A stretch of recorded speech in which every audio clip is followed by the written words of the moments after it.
शांताकारं भुजगशयनं पद्मनाभं सुरेशं विश्वाधारं गगनसदृशं मेघवर्णं शुभांगं लक्ष्मीकान्तं कमलनयनं योगभिर्ध्यानगम्यं वंदे विष्णुं भवभयहरं सर्वलोकैकनाथं।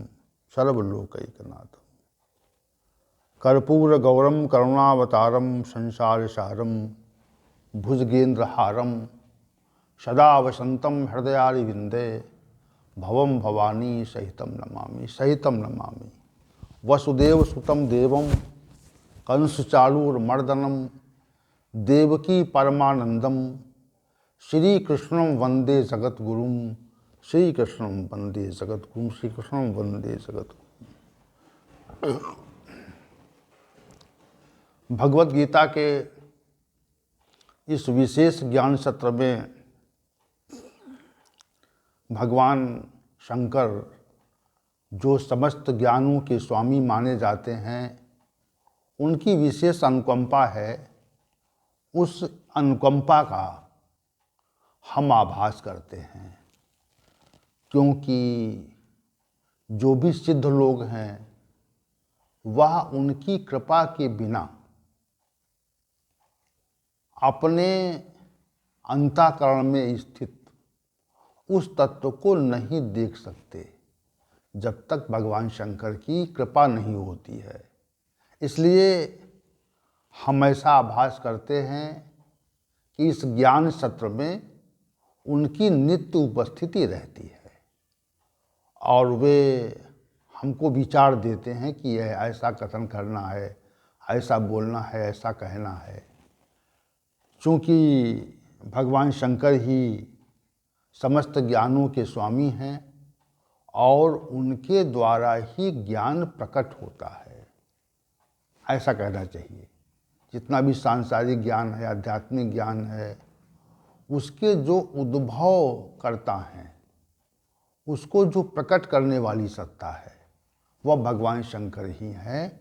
इसलिए इस ज्ञान सत्र में उपस्थित होते हैं। वो अपनी कृपा बिखेरते हैं, अपनी जो कृपा की गंध है, सुगंध है, उसको बिखेरते हैं यहाँ पे, और तभी हम कुछ कह पाते हैं भगवत गीता जैसे विषय पर।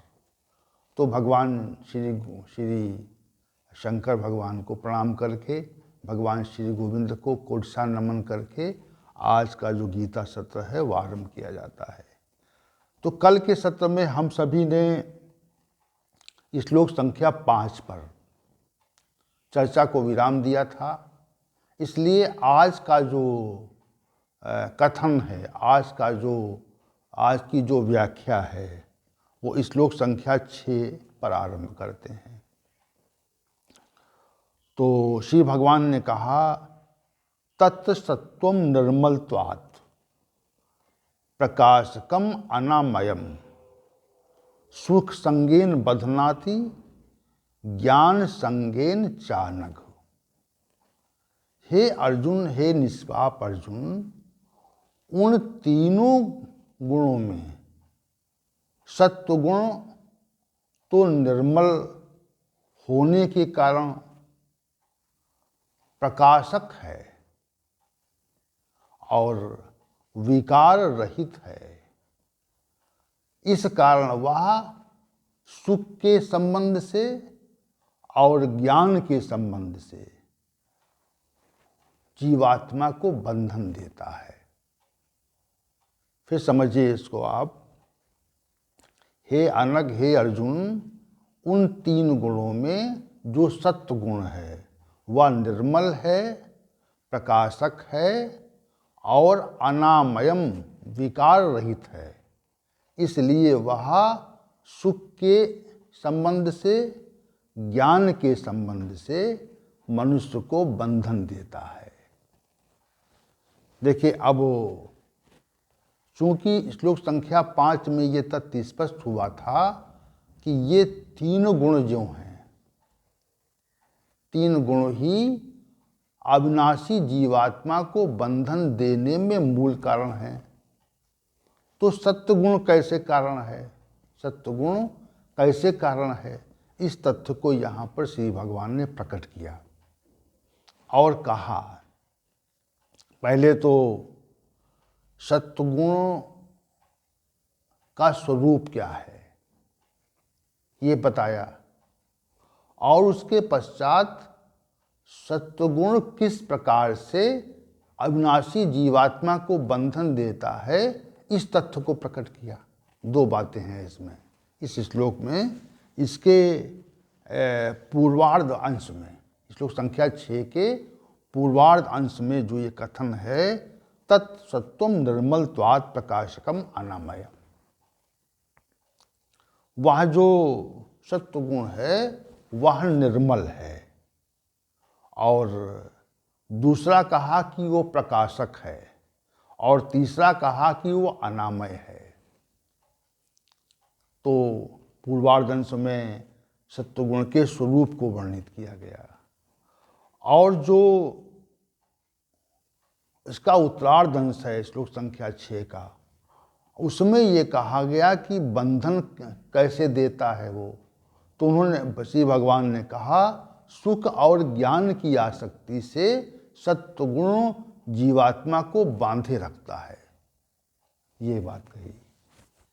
तो पहले पहले इसके पूर्वार्ध अंश को लेते हैं, जिसमें श्री भगवान ने सत्वगुण को कहा कि ये निर्मल है, उसका स्वरूप क्या है। सत्वगुण का, चूंकि तीनों गुण इस शरीर में रहते हैं, और सिद्धांत ये है कि तीनों गुणों में एक गुण जो है वह प्रखर हो जाता है, वह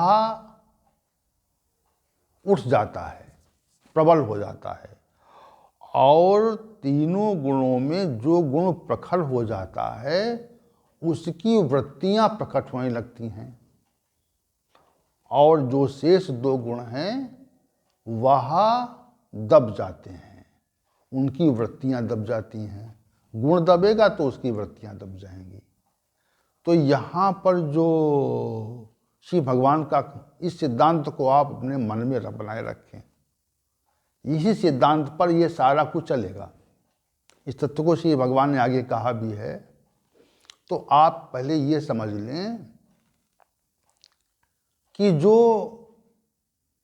एक तीन गुण हैं, तीन गुण मनुष्य शरीर में रहते हैं, और तीनों गुणों में एक गुण क्रियाशील होता है और दो गुण अक्रिय अवस्था में हो जाते हैं। इस बात को समझ लें आप। जो गुण क्रियाशील होता है उसकी वृत्तियां हमको प्रतीत होने लगती हैं, वो दिखाई पड़ती हैं, उनका प्रभाव हो जाता है शरीर पे। और जो गुण अक्रिय हो जाता है उनकी वृत्तियां शांत हो जाती हैं। ये नियम सिद्धांत है। जैसे सत्वगुण बढ़ेगा, क्रियाशील होगा, तो रज और तम गुण स्वतः ही दब जाएंगे। रज क्रियाशील होगा, सत्व और तम दब जाएंगे। तम क्रियाशील होगा, सत्व रज दब जाएगा। ये मतलब एक नियम है। इस सिद्धांत को हमें सदैव बनाए रखना है। ये तथ्य हमें सदैव अपने मस्तिष्क में रखना है कि ऐसा होता है। अब यहाँ पर पहले श्री भगवान ने कहा कि सत्वगुण का स्वरूप क्या है, सत्वगुण जो है वो क्या है, उसका स्वरूप क्या है, और फिर वो कैसे बंधन देता है, इसको उत्तरार्ध में कह दिया। तो सत्वगुण का जो स्वरूप है उसको पहले हमें समझना चाहिए। तीन स्वरूप सत्वगुण के। एक स्वरूप ये है कि वह प्रकाशक है। पहला है निर्मल है, प्रकाशक नंबर 2 पे है। और अनामय जो गुण है, अनामयम जिसके लिए कहा है, वह जो है वह तीसरे नंबर पे है। तो तीन स्वरूप श्री भगवान ने वर्णित किए गए। अब इन स्वरूपों को आप समझें, और चूंकि इन स्वरूपों को समझने के उपरांत ही आप सत्वगुण के कार्यवृत्ति और प्रभाव को समझ पाएंगे। इसलिए यहाँ पर हम वर्णित कर रहे हैं कि प्रकाशक जो सत्वगुण है उसका स्वरूप क्या है, उसका जो सत्वगुण का जो स्वरूप क्या है। तो तीन तत्व हैं, तत्व हैं इसमें, तथ्य हैं। एक सत्वगुण जो है वह प्रकाशक है, निर्मल है, पहले निर्मल कहा, प्रकाशक है और अनामयम है। तो निर्मल का माने क्या होता है? निर्मल का अभिप्राय ये होता है जिसमें मल नहीं होता है। निर्मल जिसमें मल नहीं होता है उसको निर्मल कहते हैं। जैसे कोई वस्त्र जब गंदा हो जाता है या कोई वस्तु जब गंदी हो जाती है तो कहते हैं कि ये निर्मल नहीं है, स्वच्छ नहीं है। यही प्राय है ना कि जब कोई वस्तु या कोई वस्त्र गंदी हो जाती है तो उसे कहते हैं ये स्वच्छ नहीं है, ये इसमें मल लग गया है, इसमें बाहर की जो अपशिष्ट है, बाहर का जो मल है वो लग गया, इसमें धूल लग गई है, कोई दाग लग गया है, तो कहते हैं ये निर्मल नहीं है।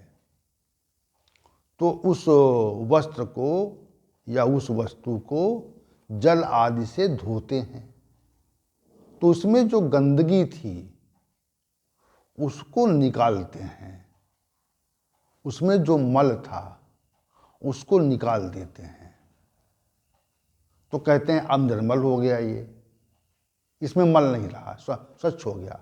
वस्त्र, स्वच्छ वस्त्र जो है दिखता है। जैसे सफ़ेद वस्त्र होता है, सफ़ेद वस्त्र में कोई दाग होता है तो वो दूर से दिखता है, तो सफ़ेद वस्त्र को ही स्वच्छ, जो श्वेत वस्त्र उसको ही लेते हैं हम। श्वेत वस्त्र में जो दाग होता है वो दिखता है, धब्बा दिखता है। तो अब आप ये देखिए कि जब उसको, उस धब्बे को साफ कर दिया जाता है तो उसमें धब्बा नहीं बचता है, तो वो निर्मल हो जाता है। तो एक स्थिति जो है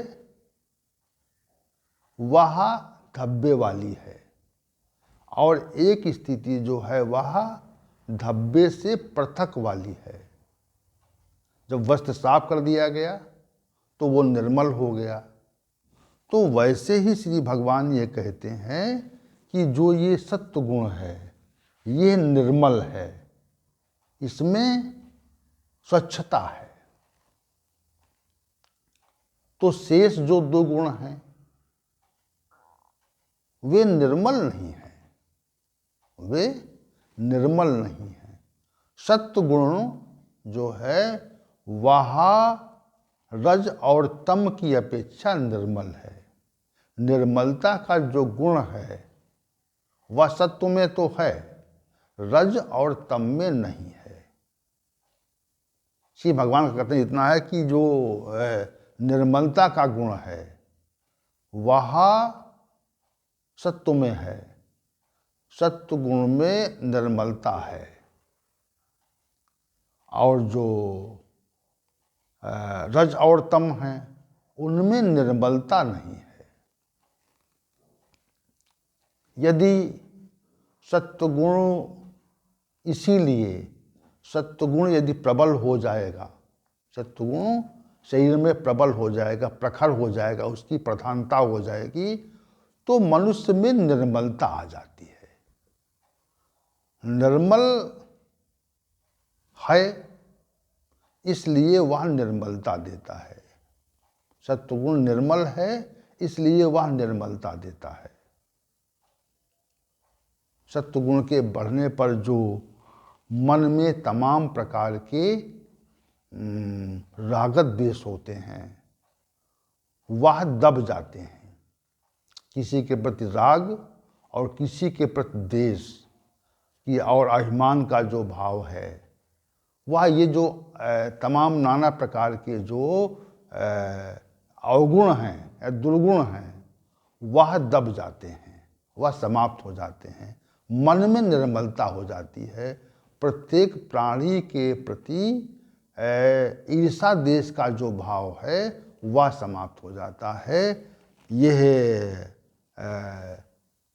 सत्वगुण के प्रबल होने पर, क्योंकि वो निर्मल है। मल क्या है? जो ये तमाम प्रकार के जो दोष हैं, क्रोध है, किसी की बुराई करना है, किसी को प्रताड़ित करना है, किसी के प्रति ईर्षा का भाव रखना है, ये सब मल हैं, ये सब शरीर के मल हैं। तो श्री भगवान कहते हैं कि ये जो सत्वगुण है उसका पहला जो स्वरूप है वह निर्मल है, उसमें मल नहीं है। और इसीलिए मनुष्य में जब सत्वगुण की प्रखरता, प्रबलता, प्रधानता हो जाती है तो ये सत्वगुण के निर्मल होने के कारण उसके मन में जो अन्य लोगों के प्रति राग द्वेष है, वह स्वतः ही समाप्त हो जाता है। उसमें काफ़ी पर्याप्त कमी आती जाती है, पर्याप्त मात्रा में कमी आ जाती है उसमें। और अगर सत्वगुण शुद्ध हो गया, पूरी तरह शुद्ध निर्मल हो गया, थोड़ा सा भी उसमें मल नहीं बचा। जैसे कोई वस्तु धोते हैं तो एक बार धोने पर थोड़ा सा वो गंदा प्रतीत होता है, तो थोड़ा सा मल उसमें है, इसका मतलब, इसका अभिप्राय ये है कि थोड़ा सा मल है। और वो जब गंदा फिर धोते हैं, उसको दोबारा धोते हैं, फिर तिबारा धोते हैं, तो ऐसा करने से एकदम स्वच्छ हो जाता है। तो वैसे ही जो सत्वगुण है उसमें रज और तम की मात्रा का पूर्णता समापन हो जाना, पूर्णता समापन होने पर वह पूरी तरह से निर्मल हो जाता है। सत्वगुण के दो स्वरूप, इनका अभी वर्णन करेंगे हम। तो श्री भगवान कहते हैं सत्वगुण का जो प्रथम स्वरूप है वह निर्मल है, उसमें कोई मल नहीं है। इसीलिए जब सत्वगुण प्रबल हो जाता है तो निर्मलता आ जाती है मनुष्य के अंदर। और जब तक सत्वगुण प्रबल नहीं होता है, क्योंकि सत्वगुण निर्मल, जैसे कोई लाल रंग की वस्तु हो या लाल रंग हो तो वो अपने रंग को ही दूसरों को देगा ना। लाल रंग हरा, पीला, नीला ये रंग नहीं दे सकता। तो सत्वगुण का जो प्रथम स्वरूप है वो निर्मल है। देखिए, सत्वगुण की जो सत्ता है वह हमारे शरीर में तो है ही,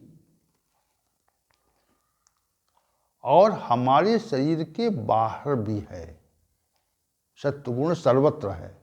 वह शरीर में तो सूक्ष्म स्वरूप में है, एक थोड़े से स्वरूप में है, लेकिन जो बाह्य जगत है उसमें सत्वगुण बहुत प्रबल मात्रा, जो भी सात्विक वस्तुएं हैं वह भी संसार में हैं।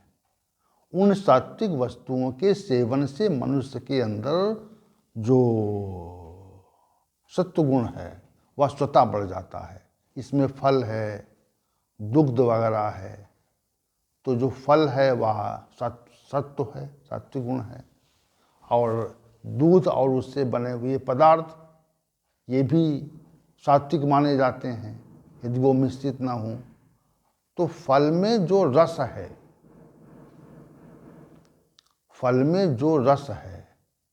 और फल में जो भी कुछ है वह पूरी तरह से सात्विक होता है। तो श्री भगवान ने कहा कि निर्मल सत्वगुण का जो प्रथम स्वरूप है वो निर्मल होना है। अब निर्मल के बारे में इसको आप मन में बिठाइए। अब तीन जो हैं पृथक पृथक प्रकार के गुण हैं, सत्व, रज और तम। तो तीनों प्रकार के जो गुण हैं उनका आप पृथक पृथक प्रकार से